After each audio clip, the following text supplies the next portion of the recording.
What's going on, everybody? Welcome back. About the Touts, we're here. This is back-to-back days. I don't think we've ever done like double sessions like that. Usually we have 12 days in between based on the editing process of the So You Think You Can Tout Bros. But we're back here, and we got our guy Max Adam joining us. Max, what's going on, man? Not too much. Just finished some work for the week with my internship. Happy to be here. Talk some So You Think You Can Tout. There we go. Wait, hold. What are we grinding in the internship world? I'm working for the Maine Public Health Association. Been working with them on social media, doing some research on AI and data centers. There we go. So yeah, it's been pretty fun. There we go. In the weeds. You love to see it. You love to see it. So for those that don't know, Max, you were involved in the early process of the So You Think You Can Tout contest. I feel like if there were betting markets, if we were on Kalshi, I feel like there would have been some like you might have been like an early favorite early on, right? I feel like you were getting a lot of buzz. Yeah, in episode 1, Rick put me out as a dark horse. I'd wager half a unit up to a full unit on Max, and then I sold his action. So Yeah. yeah, I got eliminated, but Some I insider did have some trading. steam early on. Some early steam. And then one of the reasons I wanted to bring you on today, since we're like on the heels of the tribal council episode, and I think Overset just announced some new stuff today. But you participated as like one of the judges or the jury. I think you were considered the jury, right? Talk to us like what was it? Take us through like the whole process of that. All right. So originally, I got an email the day the videos came out, and they said, "You're part of a jury, sworn to secrecy. Watch the videos, then fill out this Google form." And I took it one step further. I recorded my live reactions just to Wow. have some video notes. And then I watched the videos. It was a little strange, being a contestant and then, being critical of my fellow contestants. Um, Yeah, that's what I was gonna ask. How like where did you feel like you were? I mean, obviously, I'm sure you were able to do it, but did you almost have to like watch it once and then watch it again, almost to like I just would imagine. I know from my experience, if I was in your shoes, I would have still had a little hate in my heart. I would have had to like remove that to be able to try to do it objectively. yeah, I think that's definitely still part of it. Like, I probably didn't give everyone a fair shot, just from personal bias, but I tried my best. It is really difficult to evaluate people like that. Yeah, I think it is like such a subjective thing too, right? Because I think just because I'm sure there are plenty of like content creators that I'm like it's not my cup of tea, but I know they're still doing like a really good job. But I'm like I just that's not a thing that I would watch. What were some of the things like you were looking for while you were doing it? Well, I watch fantasy content to get smarter at playing this complex game. So my main thing when watching the redraft video was, do I think this strategy has legs and do they explain it well? And I chose Tyler was doing it the worst. He's been a favorite the entire time and probably still is.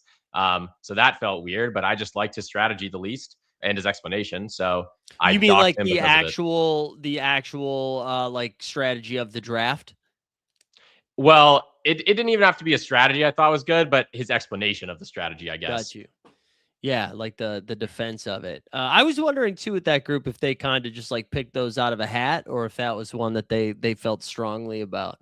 Uh okay, so was there somebody that like really popped for you while you were doing it where you're like, okay, this is really good. I like this a lot. I thought the explanation of the strategy from O'Hara was the best. And I think he's been a continual blind spot for me. Just like coming in, we looked the same in the audition videos. I felt like we were like lumped into a similar archetype. And because of that, I, felt some kind of toxic competition and that I underrated him in the competition thereafter. But he's been really strong the entire time. And I thought his challenge for for the Survivor episode was particularly strong. So he's really moved up my board throughout watching the competition. Yeah, have you found as it's been going on, do you feel like it's getting do you feel like we're getting a better feel for who these people are as potential or as creators, but as like potential touts too? Because I think one of the things that I was struggling with early on is I was like, oh, the not that gimmicky is not the right word, but that I wasn't sure if I was getting like a true sense of who these people are. But I don't know, are you feeling that maybe we're starting to like understand these contestants a little bit more as we're getting deeper into it? Yeah, definitely. Originally, with some of the bits for the initial submissions, they felt like, oh, how am I going to watch this guy with Pete every week? But I think people have really showed their true colors throughout the competition. And at least for me and my evaluation as being part of the jury and just as a spectator, I think that it's like narrowed down like, oh, I can actually see this person on the show now that I've seen enough of them. Yeah, I wanted to talk to like a little bit about your experience on the show, like early on. Like now that you've kind of like gone through it, do you feel what's the right way to phrase it? Like, do you feel like, oh man, if I had just gotten through that portion of the contest, I'd still be hooping right now?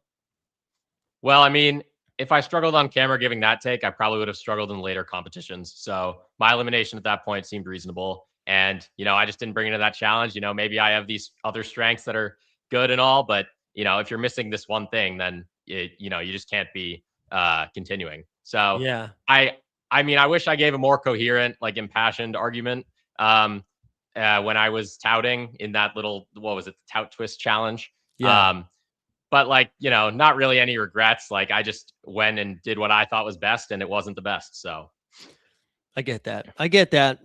Is there anybody you're feeling that is like crushing this right now? Like I know you mentioned O'Hara, who's like a blind spot, but I guess that was specifically for this contest. But I mean, for that like specific competition or challenge, I think is the word that I'm actually looking for. But like anybody that you've been really impressed by? full scale, I've been the most impressed with Cups. But it kind of feels like he's the Garrett Wilson of this challenge, and God hates him.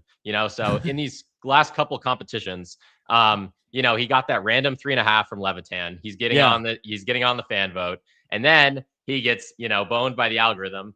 I don't know, and I thought he did really well, and I personally liked the schemers deliverable better. So he just felt like such a front runner the entire time, but then he's just been close to elimination both of the last 2 episodes. So I don't really know what to think now. Yeah, I wonder though if that's one of those things, right, where you like survive. You just got to survive in advance and put yourself in the best position. And I do think like as long as he's still hanging around, because I'm with you, he does feel like him and PPR Tyler, I feel like are both favorites and fan favorites at this point. You're right though. There was something interesting about the the algorithm of it all. And I can't tell if because I do live streams that I always gravitate towards the streamer, but I also thought their video was like a lot cleaner and a lot sharper, the streamers compared to the schemers. But did you like if you put yourself in those shoes, do you think like one format is at more of an advantage than the other, or is that am I just pulling that out of thin air? Yeah, I think the product for the schemers was easier to do. So I guess it's reasonable that I thought it was better. But having interesting points to say in a pre-recorded video, I think are more translatable to a live stream than having nice conversations on a live stream going to a pre-recorded video, if you get what I mean. Yeah, definitely. I think I keep messing up what I'm saying too when I'm saying like streamer. I think I preferred the live stream video, but that's Yes. technically the schemers, right? Yes, we're in Okay. agreement. Okay, yeah, we are saying the same thing. But I realized I said that incorrectly. But yeah, I think you're right. Like I'm glad I'm not a judge and that I'm just taking this in as a consumer because I do think I would have like favored that a little bit better. But I do think the degree of difficulty is a little bit harder. I think about this all the time. Again, from like the comedy background of like improvising versus stand up or like crowd work versus written material. And I think the bar for success is so much lower for the audience member when they're like, wow, they're just like riffing in real time. It's so organic and authentic. When you have like written something that's thought out and you're like, you've rehearsed this and recorded this, and you're like, this is the best version of what I could do. Here you go. I feel like the bar is a little bit higher. Definitely. I felt that watching the video 100%. Yeah. Um, I was trying to think too, like, would you have approached this a little bit differently as, like, if you were still in this contest? Would you have do you have an approach you would have taken into that? And like, actually, I'll like put a second level on that. As you were judging it, were you thinking of that as someone who was like consuming or someone that had participated? Well, my immediate thoughts watching the pre-recorded video, I was just thinking, "Oh, why do we need all these strategies? Just take the best player." Mm. And I commented that too. I think that kind of played into my evaluation of the entire video. Like I'm ideologically against having a top-down strategy in fantasy drafting, but I think I really couldn't come up with like my own like, oh, would I have done this better? How would I do this differently? Yeah. I see their final products and I think, oh, these are pretty good. I can't imagine myself coming up with something, completely different. And as far as the stream goes, I thought that was pretty narrow. Like there wasn't a lot of room to innovate. But I did like the auction style. Yeah, I thought the auction style was a lot of fun. And I liked for to give the other group credit too. Like I do like that they were like, hey, we're each gonna pick like a very specific lane. And like you said, I think that's like a because I was trying to put myself in the judge's shoes and how I would have approached that. And I think that was kind of tricky. And I think the way that you described, like, I don't care what like strategy you have to defend, you just gotta defend it. Even if I disagree with the defense, like make me, just fucking defend the thing. And so yeah, I think that was like a pretty good way for you to approach it. Yeah, it's really difficult to argue for something that you actually don't feel passionate about. And I'm Yeah. wondering if that's going to be part of the debate episode. I don't know exactly what they are debating, but maybe they have to debate a fantasy take that they don't believe in. So that would be pretty interesting. Yeah, I would like right, almost like an elongated version of what you guys had to do in the tout twist or whatever the Yeah. alliteration Pete used for that. Yeah, I think that yeah, I'm very interested to see what the debate format looks like, and I'm curious if they're. I think one of the things I would like to see people do or the contestants do moving forward. Like, can they debate without yelling at each other too? Like, are we able to do that? Because I do think there is a fine line. Like, there is something fun about disagreeing, and that does help like move the conversation along, like people having different takes. If everybody has the same takes, it's gonna be boring as hell. But like, can you do that without beating them over the head with it? Because I think I have like a small window of like, okay, I at some point I don't want you guys screaming at each other. Yeah, I think it's a really fine line to tread because, you don't want groupthink, echo chamber on one side, but Right. then also these heated arguments on the other side. And when I personally am like debating someone on something, I usually feel like when I am arguing for my side, I'm just putting down their knowledge or their argument in a way that is harmful. And I just find it really hard to balance being critical of an argument while also being constructive and respectful. Yeah, right. Like, how can I do this without being a dick? That's what I was saying this in the most recent about the touts thing we did yesterday with Zach and with Neil. I think what's something that's so tricky, and this isn't even critical of like the contestants that are there. I really don't know how I would do this. You are trying to put yourselves ahead of these people that you're competing against. And so you're trying to differentiate, and you're also Pete's asking you to do these like confessionals. You're putting out all this material and content, and it's like it can't help but get combative. And I was like, the longer somebody stays in the competition, the more combative things I'm seeing from them. And then by the end, I'm like, man, I even like this person anymore because there's so much like vitriol and negativity around it. So I really do think it's like a hard needle to thread of like, how do I, and to like Pete's credit, like this is content he wants people to consume. So there needs to be some drama around it. But yeah, do you know what I'm saying there though? Like the idea of like all these confessionals and the toxicity around it.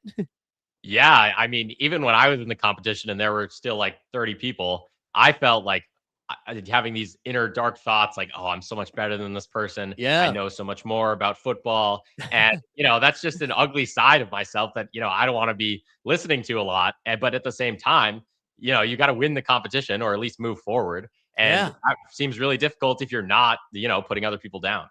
So. Had you had experience like doing stuff camera facing prior to this, or was this kind of like your first foray into it? Yeah, this was the first time. So one of the things I'd been like asking other contestants about after they've gotten eliminated was like, what was that experience like seeing people critique or like give feedback to putting stuff out there? I mean, I think I just kind of said, "Oh, that's fair." I wasn't really combative to any criticism. Pretty much understand where people are coming from.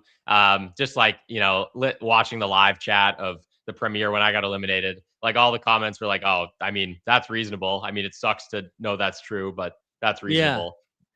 Yeah, no, that's a healthy way. That's a healthy way because I think it's such a hard thing to do. I like if you haven't done it before or any sort of like public facing type thing to get, I don't know, to get feedback in real time. You're used to getting it from like a boss or a teacher or a mentor in like a very one-on-one environment, not seeing from like, you know, tit fart at 34 whatever in the chat being like, this dude sucks, like Yeah. why is this guy running, like that's, I think it's like that's like a pretty tough thing to take in for the first time.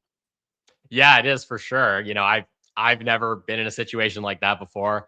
I did some like public speaking in high school, but that was so different Yeah, reading off a script and mostly to people that I knew personally. So, yeah, and nobody's gonna yell at you like in that yeah. in that scenario, like maybe you get ribbed a little bit, but it's not strangers on the internet. I think it's like a very vulnerable thing that people are putting themselves out there and doing this thing. Have you had any thoughts about, like, so say they do this second time, right? They run this back and maybe some contestants have an opportunity to throw their ring in the hat again, or ring in that their hat in the ring. Hat in the ring is There what we I'm go. looking Yeah. for.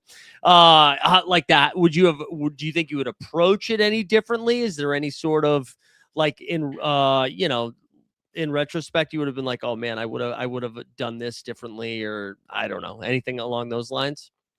I mean, I definitely would have been, more prepared getting these reps in on camera. That seemed like integral to me doing better than I was. And then also just like valuing things other than answering the question or like knowledge, like some of the peripheral stuff, like your delivery and your emotions while doing it, and just your overall entertainment value is like important. Like you said, people need to consume Pete's content. Just me answering the question is not enough. So.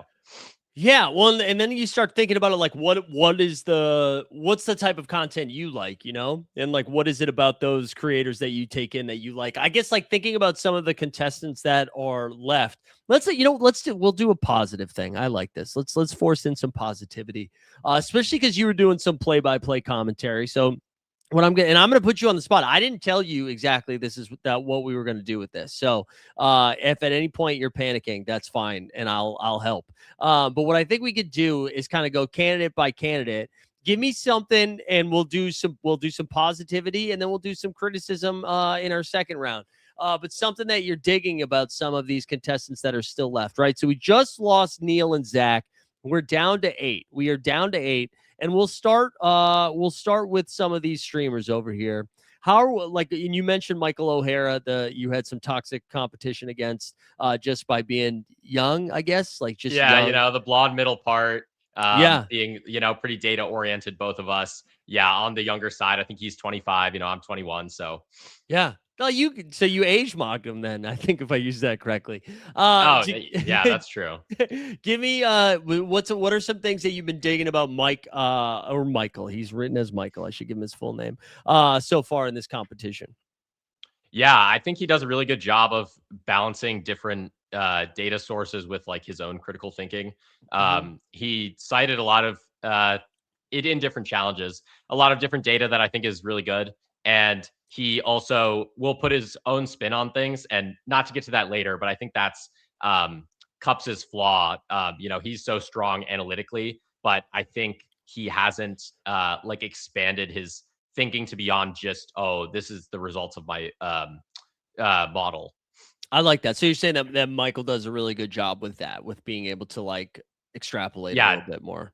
yeah, like taking the data and then running with it to make some kind of narrative or attack like some player or team in an angle that is underexplored. Yeah, that's how, because I'm not data bro. I'm not a data bro. I mean, like I understand it, but that's just not like what I gravitate towards. And most of my content is in the basketball space. But what I love is when someone can give me like one pretty interesting piece of information and then just make that actionable for me. So like if you're like, oh, this is actually something that we can attack a little bit, and here's why, that I like, that washes over me. I love that shit. And you're right. I think that is a good shout for Mike. Let's move down the list. How about our guy Emo Cowboy? How about our guy Tyler? How are we feeling about Emo's abilities, and what's something that you're digging with him? I think Emo is just really well rounded. If he gets on a show, he can like hang with anybody. If PPR is being fratty, talking about ball, that's fine. If I come on and say some nerdy stuff, or O'Hara's saying some data stuff, he can roll with them too. Yeah, he just seems really flexible, and he can kind of jive with anybody, regardless of the spectrum that you're on, as far as like data and just knowing ball. Yeah, I like that too. I feel like we haven't seen Emo in his full element yet. Like I think he's done a good job of staying in this competition, but I'm excited. Like I've watched tons of Emo stuff. I think he's really good. And I'm excited for him to be in a challenge where he feels most comfortable, I think. And that's again, that's not even critical. I think it's impressive that he's gone as far as he's gone, but I'm excited to see him feel a little comfy in it because I think he's really good. I'm an Emo fan. Let's stay in that same level of toxicity. We got our guy PPR Tyler, who potentially the betting favorite. How are we feeling about what? No, not how are we feeling. What's something about PPR Tyler that you think he's bringing to the table that he's excelling in? I think he just has the best personality in the competition. He's got that fiery, masculine air, emotions to him, which is really fun. You just want to watch that type of guy. His streams are good. His challenges have been really good. As far as the personality goes. And I just think I could definitely see myself watching him. I mean, I've watched the Toxic Tower. It's pretty entertaining. So yeah, I just really like seeing Tyler on camera. Yeah, he's fun. I like him a lot. I also think he's somebody that can like do a little bit of everything. Like I think he can make fun of you, but he's also very good at getting made fun of. And I think that is like, and I mean that is like the biggest compliment. I think that is a skill set of being able to be on camera and have other people poke some jabs at you and be able to like laugh at yourself a little bit. I think that is like an important skill in this stuff. But I think he feels just natural. He never feels like he's reading off a prompter or anything. Like he feels comfy while he's doing it. Okay. How about it's so funny. I now know him as like the Rambus villain at this point now, but our guy Nathaniel Wright. What do you think something Nathaniel is doing well so far in this competition? I think he's really unique. I mean, the acting background I think plays into it, but yeah, he's just a character.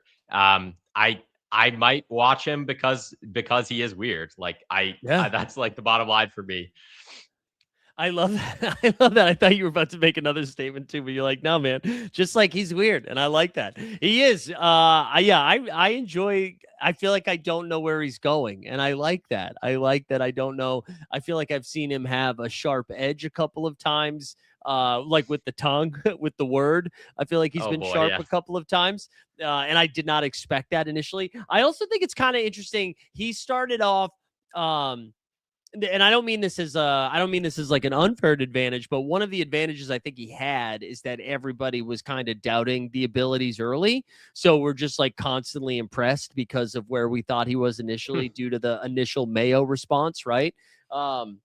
But yeah, I do the uniqueness is fun. Like when you see, I think so with so many creators, you're seeing the same type of person do the same type of thing, and then to see somebody else do something different, you're like, oh hell yeah, this is great. I will pay attention to this, which is that's good. That's good. All right, who else? Who did I leave over there? We forgot our guy, Goofy Chicken. How about Goofy Chicken? How are we feeling about Garen? Goofy Chicken's just hilarious, man. He makes me laugh at most of the times when he's talking. But he also knows ball, talking about real NFL football. And then he also, I thought, moved into, the defensive strategy decently well. And I think that he also has a really nice balance of keeping things not too serious. I mean, that's in the name, Goofy Chicken, right? Yeah, he's a pro. He feels like a pro. Like he's good. He's good at this. He's very engaging, very captivating, good sense of humor. I thought those were like good notes that he got in this last episode too, where it's like, oh, that's not the guy that I've seen so far. So like go do the stuff that you're good at. I thought that was a good note. Okay, let's go to the other side. We're going to the schemers. Let's start with Cups because you already kind of gave a little critical nature of Cups. What do you think Cups cooks at? Yeah, I think over O'Hara, Cups has the charisma on camera and the analytical background. So he's got both of those. And I just think he presents himself better than O'Hara does on camera. And obviously he's super sharp with the data and analytically driven. I just think if you can combine both of those, you can have a really, really high ceiling doing this kind of stuff. I think anybody that leaves the country and can stay in the competition is doing a good job. Like I think that's really hard to do this creative stuff when you're like, hey, I'm on vacation. I'm not supposed to be doing stuff.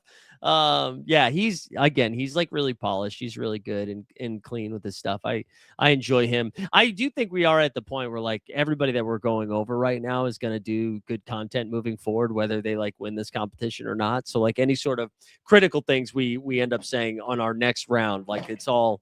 I think that we're at a point where everybody's solid here. Okay, we let's get the guy commish, Mr. Mitchell Daigle. How are we feeling? What's the commish cooking with? I love Kamish. I just think he's one of the most creative people I've seen in the fantasy space. All the content he puts out is awesome. He was so inclusive of everyone applying in the tout contest like months ago. He had me on the meet the tout house. That was really fun. So yeah, I just think he's just an awesome person to have in the community, and he puts out great content.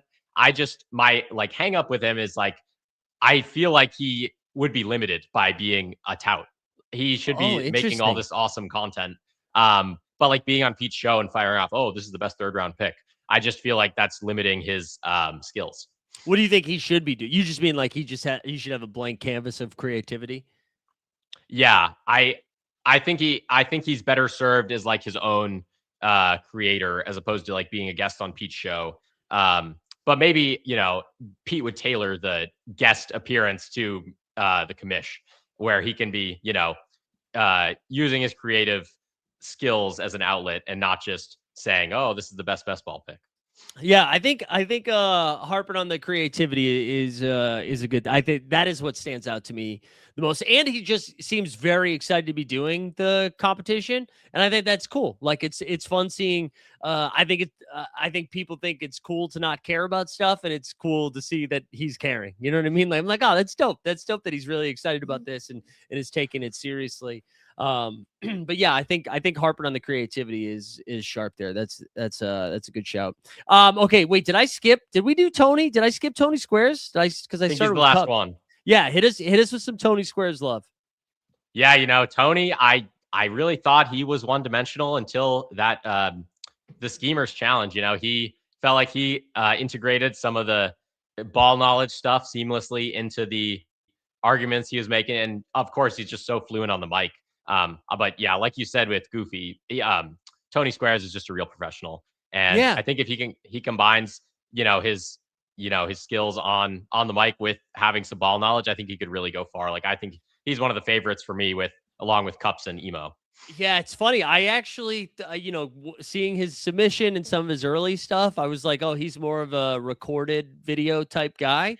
Watching that their live stream, I was like, oh man, this is what he should be doing. Like he was so good. He was so good. I thought he did a good job serving as point guard without I think sometimes when the host is also trying to shine, that does a disservice to everybody. And I thought he did a really good job of setting other people up to have their moment and then bringing it back to go to the next thing.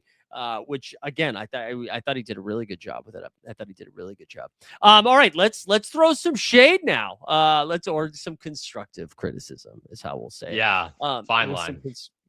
Some constructive criticism. Let's actually start with Tony Squares then and work our way back. If you had to give Tony Squares a note, what would it be?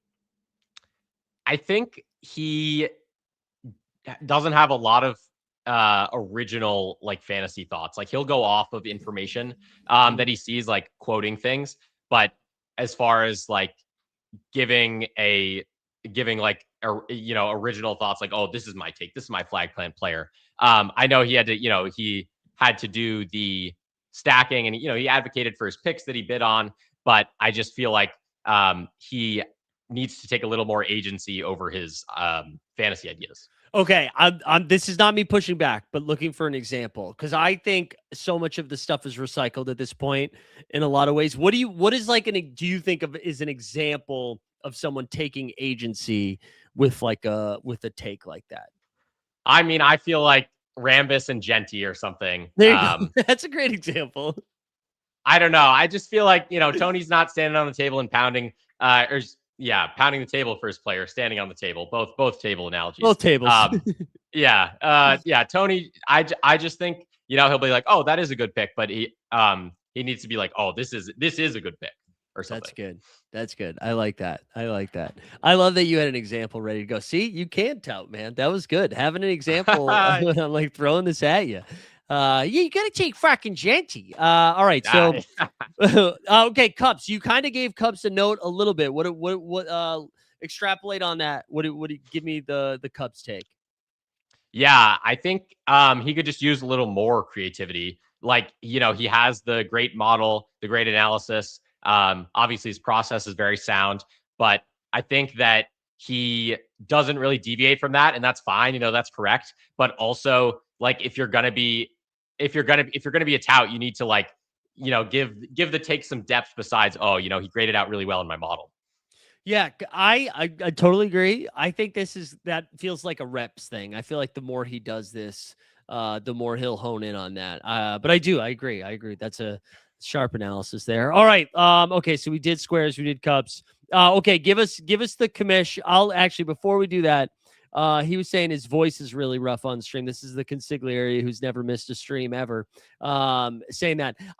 I'll start with this. I do feel, but I think he's even addressed it where he's like, I'm not going to buy a mic until this competition is over. But I do think that is what stands out to me because I feel like when audio's tough, man, I check out. I check out. I don't know what's your take.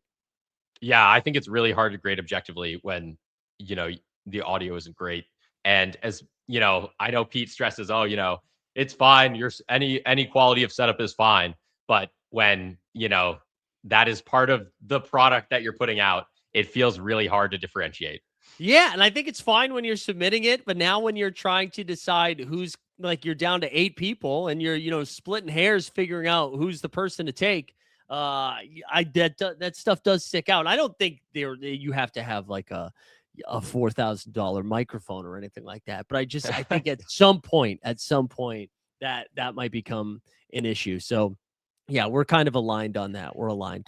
All right, so that is the schemers. Let's do the streamer side. Let's start with O'Hara again. If you had to give O'Hara some notes here, outside of I being would, too old because he's older than you. What do you yeah, got yeah, for I'm him? mogging him in that department. But yeah, I think O'Hara's, he's really great. He's pretty well rounded. I think he just could be smoother on camera. Some of the talking points I feel are a little choppy or forced compared to somebody that's a lot smoother, like a PPR Tyler or an emo. Yeah, I keep thinking about the PPR Tyler and O'Hara video from the duo one. And I thought like the first half of that was so good. And I was like, oh, I want more of this type of stuff. And then we're like, oh, let's do a bit and let's yell at each other a little bit. I'm like, oh, I don't need to see that. I don't need to see you guys yell at each other. You guys are already very engaging. Like, I don't need to see. And I know what they were trying to do. And again, any sort of criticism comes from a place of love. But that would be my thing too. Like, just be like comfortable in who you are. You don't have to play a character. Like you're likable enough. You don't have to play a character. For Um, sure. all right, let's keep going. We got let's move our way down. Emo. Let's give Emo some tough love. What would you give for Emo? Oh man, I mean, I don't really think he has a lot of flaws. I would Wow. say I would say sometimes he can be he can like ruffle some feathers. He doesn't have um he doesn't have the biggest filter. Like, so sometimes he'll I don't even know what I'm trying to say here, but I just feel like some people don't like emo, and I don't know if that's his fault, but that might be a problem with moving forward in the show. Do you know what's funny? I met the first. I don't think I knew emo online. I met emo the first time. I want to say it was like 2 years ago. Maybe it was even longer than that. Now they did like a cardio club, underdog cardio club meetup in New York, and I hung out with him. That was the first time I met him, and he is like a sweetheart. He's like the nicest, friendliest, like would put his arm around anybody. And so it's been so funny to see him get cutthroat in this. I'm like, that's not emo cowboy. But he is, I mean, he will fire. I like that there's no filter to that. And there is something so endearing of like, he's just gonna be like, hey man, you're gonna know exactly where you stand at all times, and I do love that. But I agree with you. I feel like anytime there is any sort of controversy, he is shirtless and involved. Yes, but I will say, I bet on emo to win, so I'm definitely biased. I think that he has the strongest overall profile. Yeah, and I feel like if my delts and pecs were in that type of shape, I'd be shirtless a lot too. But I'm not, so that's why my shirt stays. Tarps on, tarps on. All right, we got. Let's see. Next up, let's do PPR Tyler. PPR Tyler. What do we? Do you have any sort of feedback for the other half of the Toxic Tower that's left?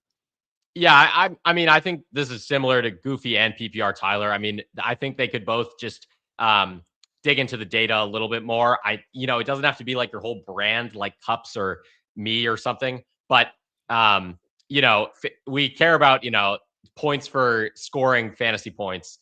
We don't care about like points for good film or whatever. So I just think that's a slight blind spot. Obviously, you can go really far without being super in the weeds on data. But I just think you definitely need to shore up that in your touting abilities. Yeah, I think you have to be able to talk about it. I think if you aren't going to be lights out in that, you have to a great example is Pete's Friday shows when we're in season, where I think Pete is very sharp with the data as well. But then he brings on. Now I'm gonna blank on fucking everybody's name, but he does that yeah. 3-hour block of guys that come on from, was it 1 Week Fantasy? Is that the name of the site? 1 Week. Oh, whatever. Who Oh, cares? I can't help you. I'm sorry. JM to win. JM to win. Okay. But anyways, like he brings on he brings on the nerds. He brings on the nerds to like yeah, let's go. Right, to balance, and I think it ends up being a good balance. So right, he doesn't need to be like in the spreadsheets all the time, but being able to like talk enough about it and then create your show in a way that you're creating a balance, I think is pretty good. But yeah, dunking on the film, bro. The competition is the best. I did like that he brought film into that duo competition. I did enjoy that. But what I also loved about it is I don't know enough ball to know if he was like correctly articulating what was happening. I was just like, okay, yeah. Yeah, I pretty much felt the same way. Yeah, it's like, I don't know, man. All right, how about our guy Nathaniel, our unique new Nathaniel? Yeah, I think Nathaniel just might need to be a little more appealing on camera. Like, just being weird isn't gonna catch everyone, draw everyone in. But I just feel like sometimes a little lacking in the charisma or the passion. Like when I was watching the redraft strategies video, I just felt like he didn't care, or like he didn't even believe in his strategy. And it's fine if you don't actually believe in it, but for an actor, I just feel like he, could put on the mask a little bit more and like. That's I love this take that you're the biggest criticism is he's not the actor in the competition is not acting well enough. Yeah, he's not acting enough. I wish they would do that video again and not yell at each other. I think that would have been I liked the disagreement, but it did feel like no matter what philosophy or strategy someone was going to impose, everybody's reaction was like, that team's ass. And I was like, oh man, we can't do that for 35 more minutes. And so I do think it kind of put them all in a tough spot where they were like, we can't even lift the person up because we're trying to like beat them. So we're like pushing them down a little bit. I think with Nathaniel, I like the unique and the weirdness and like leaning into it a little bit more. I'm curious to see what this debate looks like. Because I do think we are approaching him in this unique manner that I wonder if he did a buttoned up or a for lack of a better term, like a straight man version. I don't mean straight man as like voice of reason. Don't worry. That if he did something like that, I actually think it would come off. It would be so different from what he was doing that I wonder if that would pop in that way. So yeah, I'll be really curious to see what he seems like the absolute wild card of everybody left. Like if you told me he got eliminated next or won the whole thing, I'd buy both. I do. Yeah, that makes sense. Yeah. Okay. How about our guy Garen, our goofy chicken? If you had to give him some notes. Yeah, pretty much the same as PPR Tyler, I think.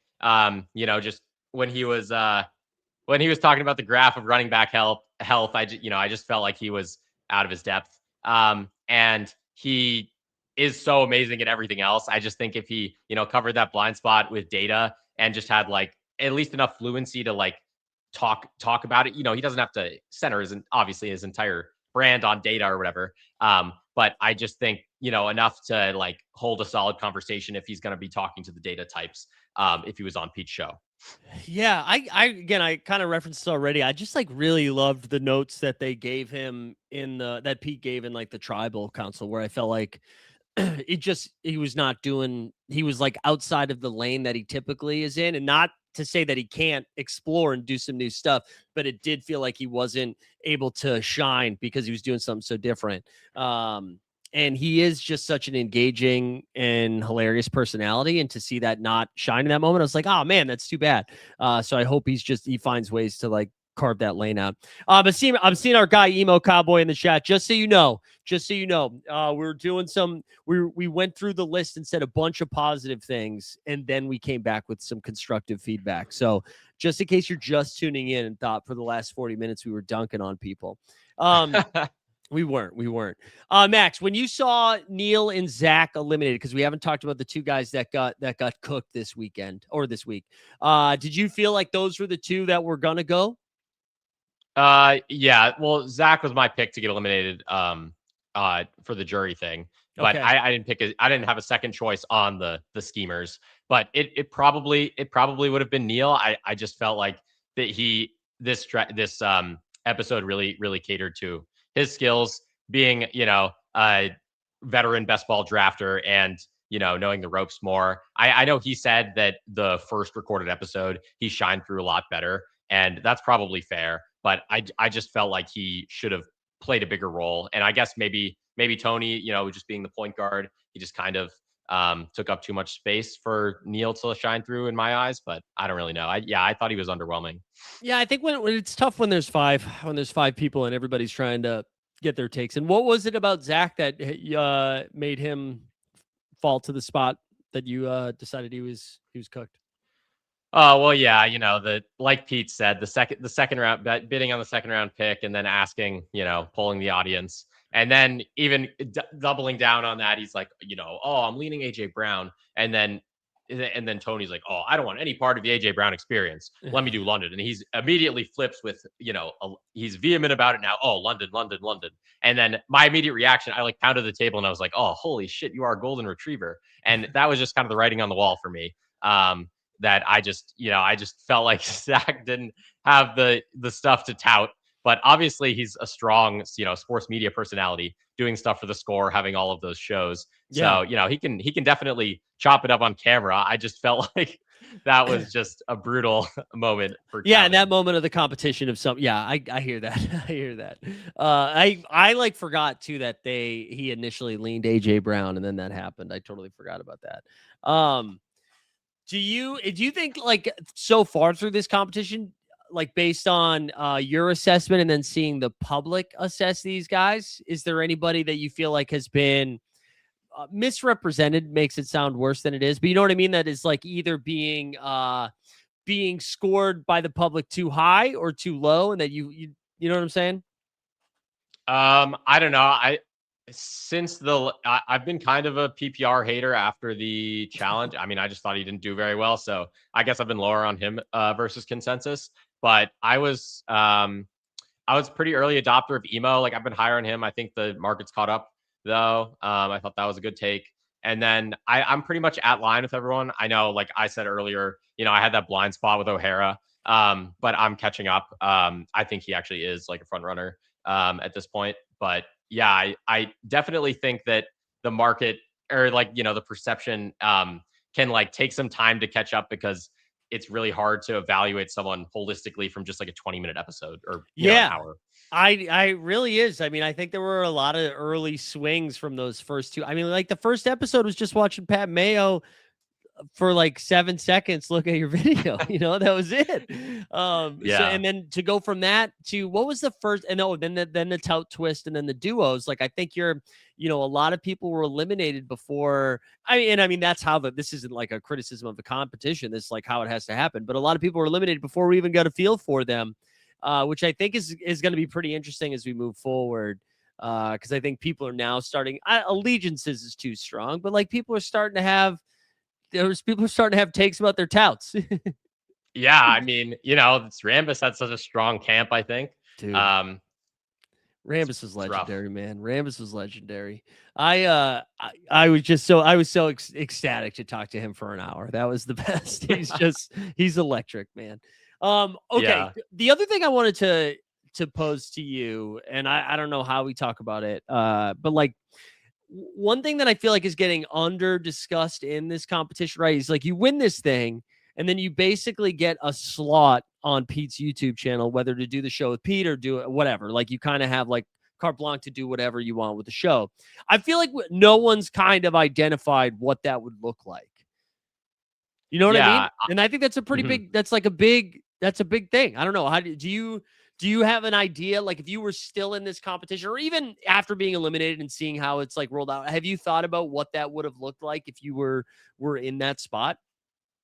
If I were to win, I think being on Pete's show, I would just want to like have a bunch of contrarian takes and then talk about them. Like, oh, what if this is actually the case? Yeah. Like while drafting a team or something. But I just think it can be morphed into however aligns with the winner's skill sets. Yeah. Like it can be more data focused if it's Cups or O'Hara, and then if it's like Goofy or PPR Tyler, they can do something more with like film or just like knowing ball. But yeah, I think it's really hard to know what the gig will be with Pete until a winner is decided. Yeah, that's fair. Like playing to whatever the winner's strengths are. Do you think we see like a competition like a challenge that discusses this like very thing? Oh, that would be very interesting. Um, that would be a fun challenge. Every maybe if it's down to like 3 people or something, Yeah. everyone comes up with an idea for being on Pete's show, and then they do it with Pete, and then I don't know how it would be judged, but Well, yeah, that's I um, was just thinking like in like the entertainment world, in the acting world, if you like get close to booking something, they do a screen test. They do what's called a screen test where you do like a chemistry read with like who you would be cast with. And that's kind of done in front of everyone to see if it would be a good fit. I do wonder if we get down to like the last three, like you said, and you kind of have to pitch what your show's going to look like, and then you have to actually do the show and then put it out there, a chemistry read for everybody to see. Like, how do you do with Pete? Or maybe you're like, we're gonna do it on Pete's channel, but I don't want Pete in the show. oh, that would be scary. A solo show. Yeah, Oh or like man. you bring somebody else in. You bring some. I honestly like. Listen, I don't know if I don't even know if this is gonna be a competition, but my advice would be to do it without Pete. I think that would be the Stones. Get your own guests, do your own thing, do it without Overzet. You don't need Overzet. You don't want to be overshadowed by Overzet. I was trying to do a play on words. I couldn't get Yeah. there. I couldn't get there. Um, do you have any other takes you would like to get off your chest here about the rest of this whether it's about like the structure of the competition, what you're hoping to see from this the next couple of weeks, who a downfall you're rooting for? I don't know. Anything anything in that world? Well, I mean, the bet that I bet on like PPR to get eliminated last round or something. It was just like I bet like $5 at 50 to 1 with Rick. Obviously that didn't cash. That was just burning money. But I I guess I don't think I'm really preying on anybody's downfall. I Good. mean, I think personally I'd want to see Emo, Cups, or O'Hara win. Maybe Tony. But I think I just want to see some more conflicts, whether that be like arguing or just like, people want it, people voting people out. Like the tribal council is really cool. And Yeah, then that's a good this bit. next challenge, I really, really like Jacob Sanderson. Me And too. I think the debates are going to be really, really entertaining. I think he's just a really sharp guy and he's going to stomp all over some people if they're unprepared. Yeah, So, I think it's gonna be really. I totally agree with you. I'm very excited about this one. I also think it's probably only gonna get more cutthroat. Right now that we're down, I don't know. When you get eliminated when there's like 20 people left, you're like, oh, I made it through the first cut, whatever. I think people could like see the finish line now. I feel like it's only gonna get more cutthroat the rest of the way. yeah, skin in the game. Oh, man, Yeah, going to be great. we're seeing the end. What's some stuff you're up to right now? What's going on in the Max world? Are we grinding? Are we grinding tape? Do we have like a content plan? Are you trying to do stuff this fall? Like what's going on with you? Yeah, well, I post a lot of like nerdy Twitter data stuff at Max Adam FF on Twitter. Um, And then I also have been jumping on people's live streams. You know, if you want to have me on and chop it up, talk some ball, I'm always down to do that. You know, just working my internship in the summer right now, not a lot going on. And then I also do contribute to a big Instagram page on fantasy or on Instagram page for fantasy called Top One Fantasy. It's Oh, cool. top and then the number one and then fantasy. We're almost at 140K on Instagram. Hell yeah. So that's been good. What are you doing over there? Usually I'll just be streaming. Like I'm on the track and cross country teams at my college. So whenever I go for runs, I just throw on Instagram Live, and I'll get one of my buddies to come on, and we just like read the chat and talk ball. And then I'll also contribute like with data stuff. The main guy that does the graphic design, he does most of the posts, but sometimes he'll have like a question that he's interested in exploring with data, and then I'll just like wrangle it and then organize it for him. What more importantly, what events are we running here in indoor or an outdoor? Oh, I run the 5K and 10K in track, and Hell then yeah. in cross country they just run the 8K, which is like The 5 8K. miles. Yeah. Hell yeah. That was me back in the day. Me 20 years ago, baby. That's sick. That's sick. All right, man. I think I just dropped your Twitter here in the chat. I think we'll wrap there.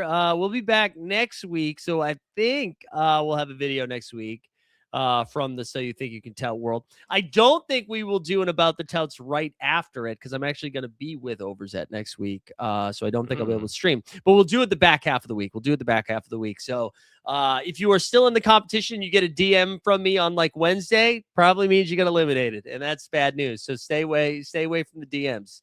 But Max, dude, thank you for coming on, man. I've appreciated your insight, and yeah, it was fun chatting, and I hope everybody goes and follows you, and you keep grinding the content space, man. You can do this shit. Thanks, Mike. Happy to be here. Thank you for having me. All right, we'll see everybody again next time. Do me a favor, like the video, subscribe to the channel, and if you watched all of this without watching So You Think You Can Tout, I don't know what the fuck you're doing. Like, you should go watch that first. Thanks for watching, guys.